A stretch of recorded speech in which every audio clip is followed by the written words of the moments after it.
Magandang araw, Pilipinas! Ito ang Valiente News hatid sa inyo ng Office of the Vice President.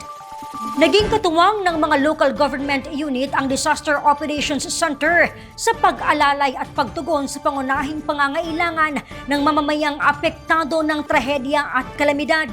Ang bilang ng mga pamilyang natulungan ng DOC, ating alamin sa report na ito. Katuwang ang OVP satellite offices, tumutungo sa iba't ibang bahagi ng bansa ang Disaster Operations Center upang tulungan na makabangon ng mga Pilipinong nakaranas ng krisis. Sa datos mula sa OVP DOC, mahigit 100 na relief operations na ang kanilang inilunsad ngayong taon na nakatulong sa 149,000 na pamilyang Pilipino o katumbas ng mahigit kalahating milyong individual. Kabilang narito ang ating mga kababayan na labis na naapektuhan ng Super Typhoon Karina na tumama sa bansa noong Hulyo. Tinugunan din ng OVP DOC ang pangunahing pangangailangan ng mga apektadong Pilipino sa pag-alboroto ng Mount Canlaon. Naging katuwang din ng mga LGU ang DOC sa pagtulong sa mga nasalanta ng bagyong Enteng. Habang noong 2023, 234 relief operations ang kanilang ginawa na nagkatulong sa mahigit 100,000 na mga pamilya.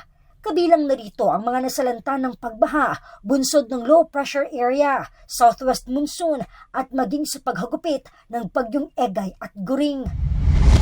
At noong 2022, 51 relief operations ang pinangunahan ng DOC. Kabilang sa kanilang mga narespondihan ang mga hinagupit ng bagyong Karding, Paeng, Maymay, Neneng at Odette. Ito ang pinakamalaking challenge sa amin, political. Kasi alam naman natin kung gaano kalaki ang impluensya ng politika sa Pilipinas. Pero kami, dahil sa utos po ng ating Vice President, hindi pinupolitika ang pagbibigay ng tulong. Kaya kahit sino pa yung nandiyan dyan, kahit saang lugar pa yan sa dako ng Pilipinas, pupuntahan namin basta nangangailangan ng tulong at tingin namin dapat talagang bigyan ng tulong.